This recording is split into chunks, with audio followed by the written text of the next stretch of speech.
Erik Erikson's psychosocial theory of personality development. Every theory tells a different story about who we are. In this series, we're exploring the major theories of personality to understand how psychologists explain human behavior. Whether you're preparing for psychology exams, revising for class, or simply curious about yourself and others, these videos are designed to make psychology simple, memorable, and practical. Today, we're exploring Erik Erikson's psychosocial theory of personality development. Unlike Sigmund Freud, who believed personality is largely shaped during the first few years of life, Erikson believed our personality continues to develop from birth until old age. But how? Let's find out.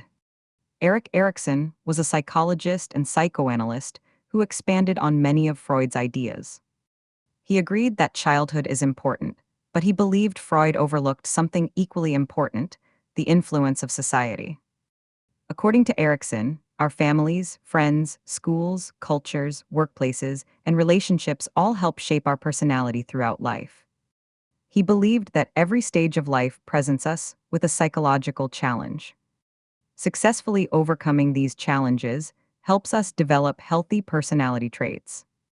Failing to resolve them can make future challenges more difficult.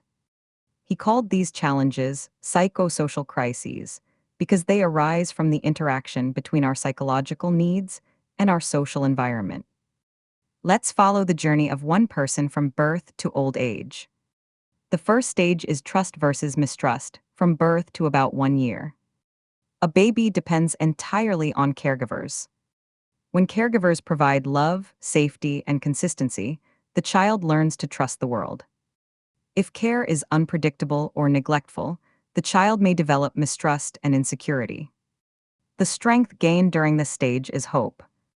The second stage is autonomy versus shame and doubt, between 1 and 3 years of age.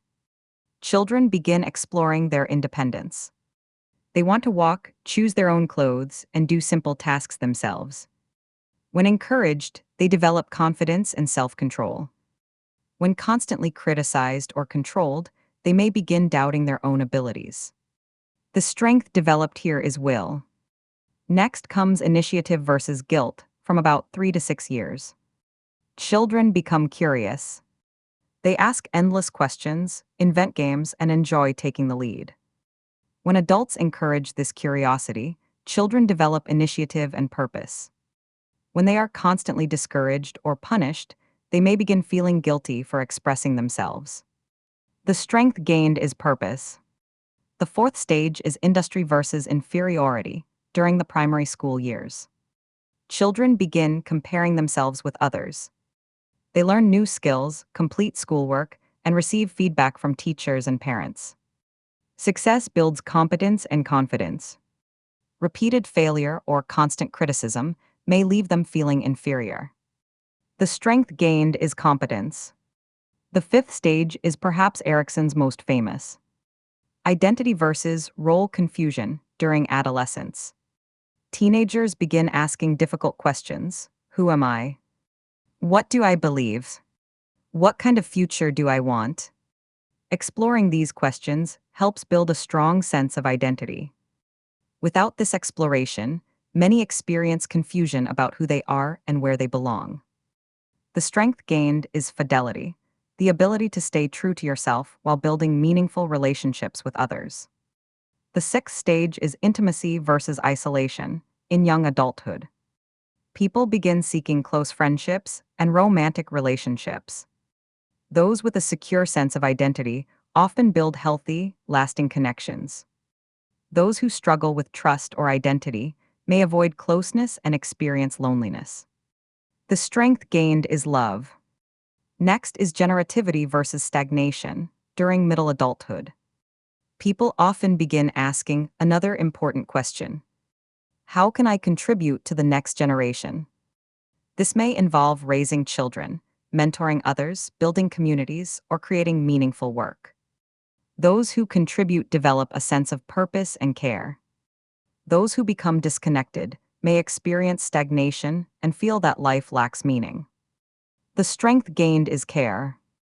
The final stage is integrity versus despair, in later adulthood. Older adults look back on their lives. If they feel their life had meaning, they experience integrity and acceptance. If they are overwhelmed by regret, they may experience despair. The strength gained is wisdom. Erikson's theory continues to influence psychology today. Parents use it to better understand children's emotional needs. Teachers use it to encourage confidence and learning. Counselors use it to understand challenges involving identity, relationships, and personal growth. The theory reminds us that development doesn't end with childhood. Every stage of life offers another opportunity to grow. Like every theory, Erikson's ideas have strengths and limitations. One of its greatest strengths is that it explains personality across the entire lifespan, rather than focusing only on childhood. It also recognizes the powerful influence of family, culture, and society. However, not everyone develops at the same pace. People may revisit earlier challenges later in life, and some concepts, such as wisdom or hope, are difficult to measure scientifically. Even so, Erikson's theory remains one of the most influential frameworks in developmental psychology. Erikson believed that personality is never truly finished. Every relationship, every challenge, every success, and every setback becomes part of who we are.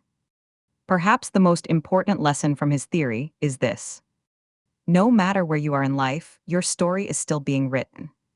Thank you for watching. If you enjoyed this episode, subscribe to Mind Canvas as we continue exploring the world's most influential personality theories, one theory at a time.